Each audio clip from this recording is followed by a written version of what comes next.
मध्य प्रदेश में मंत्रिमंडल विस्तार हो चुका है और मोहन कैबिनेट के 28 मंत्रियों ने शपथ ली है। सबसे खास बात यह है कि कई मंत्री जो कि शिवराज कैबिनेट में रहे उनको रिपीट नहीं किया गया, बल्कि नए चेहरों को तरजीह दी गई है।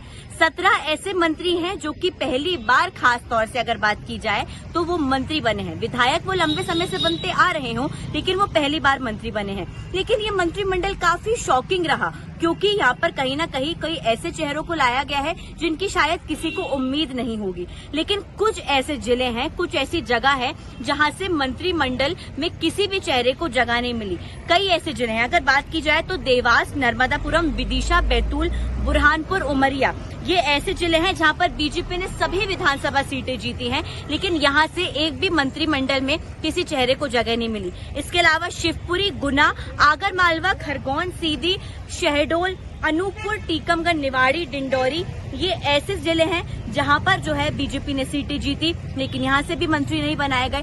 देखिए, कहीं ना कहीं मंत्रिमंडल में बीजेपी ने जो कास्ट फॉर्मूला को बिठाया है वो सबसे ज्यादा महत्वपूर्ण तरीके से देखा जा रहा है। अगर बात की जाए तो 16% के करीब इसमें सबसे ज्यादा खास बात यह है कि इसमें महिलाओं को परसेंटेज के, हम कह सकते हैं 16% जो है यहाँ पर महिलाओं को रखा गया है। यानी कि 5 जो महिला मंत्री हैं वो इस मंत्रिमंडल में हैं, जिसमें कास्ट फॉर्मूला दोबारा से देखने को मिलता है। सबसे पहले है कृष्णा गौर, जो कि ओबीसी से आती हैं।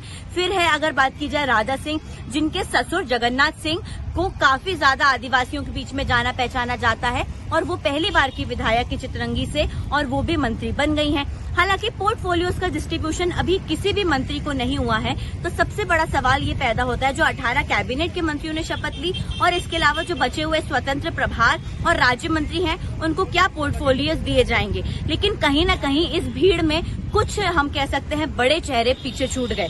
बीजेपी के सबसे वरिष्ठ विधायक गोपाल भार्गव, जो कि 9 बार के विधायक रहे हैं, उनको यहाँ पर जो है मंत्रिमंडल में तरजीह नहीं दी गई और उनका दर्द जो है वो सोशल मीडिया पर छलक कर भी आया है कि वो 40 साल से लगातार पार्टी का काम कर रहे हैं, लेकिन इस बार राजनीतिक दलों के अपने अपने फॉर्मूले होते हैं और इसी कारण शायद उनको जो है तरजीह नहीं भी दी गई। उनका दर्द कहीं ना कहीं सोशल मीडिया पर देखने को मिला। लेकिन इसके अलावा मीना सिंह, जो कि कई बार की विधायक रह चुकी हैं, बिसाहू लाल सिंह, वो भी लंबे समय तक विधायक रह चुके हैं, इन सभी को जो है तरजीह नहीं दी गई। और बताया भी जाता है कि बिसाहू लाल सिंह सिंधिया खेमे के सबसे वरिष्ठ विधायकों में से एक थे और जब सिंधिया बीजेपी में शामिल होने के लिए आए थे तब वो उनके साथ आए थे।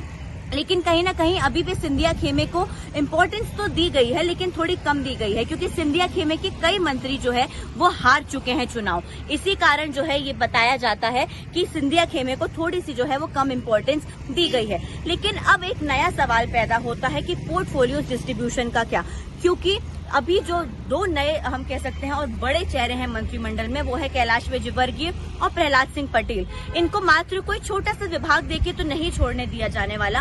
कहीं ना कहीं गृह विभाग को लेकर भी अब जो है दोबारा से नई रेस शुरू हो गई है, क्योंकि कैलाश विजयवर्गीय और प्रहलाद सिंह पटेल, इनको गृह विभाग से कोई छोटा विभाग दिया नहीं जा सकता और शायद यही कारण रहा है कि अब जो है पोर्टफोलियो डिस्ट्रीब्यूशन में दोबारा थोड़ा सा समय जरूर लगने वाला है। हालांकि सीएम मोहन यादव ने पहली कैबिनेट की बैठक का आयोजन किया, उसमें बताया कि कैसे लोकसभा को लेकर तैयारी करनी है। लेकिन कहीं ना कहीं इस मंत्रिमंडल से कई मिथक टूट गए हैं। पहली बार के विधायकों को जो है मंत्री बना दिया गया, नरेश शिवाजी पटेल और राधा सिंह का नाम इसमें शामिल है। इसके अलावा अगर बात की जाए, कई वरिष्ठों को भी जगह दी गई, क्योंकि 17 ऐसे मंत्री हैं जो कि पहली बार मंत्री बने हैं। विधायक वो भले ही कई बार के रहे हों, लेकिन मंत्री पहली बार रहे हैं। इसमें ओबीसी को खास तौर से ध्यान में रखा गया है। हर तीसरा मंत्री इसमें ओबीसी है। करीब 13 ओबीसी को मंत्रिमंडल में जगह दी गई है, उसके बाद सामान्य, फिर एसटी एससी वर्ग। तो कहीं ना कहीं साफ तौर पर पता चलता है कि बीजेपी लोकसभा चुनावों के लिए अपनी जमीन तैयार करने में जुटी हुई है।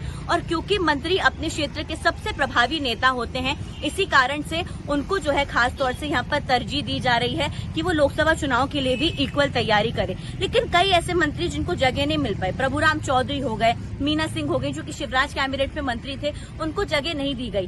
कई वजहें हैं। मीना सिंह के ऊपर गंभीर भ्रष्टाचार के आरोप लगे थे, शायद यही कारण रहा है कि उनको दोबारा से मंत्रिमंडल में शामिल नहीं किया गया।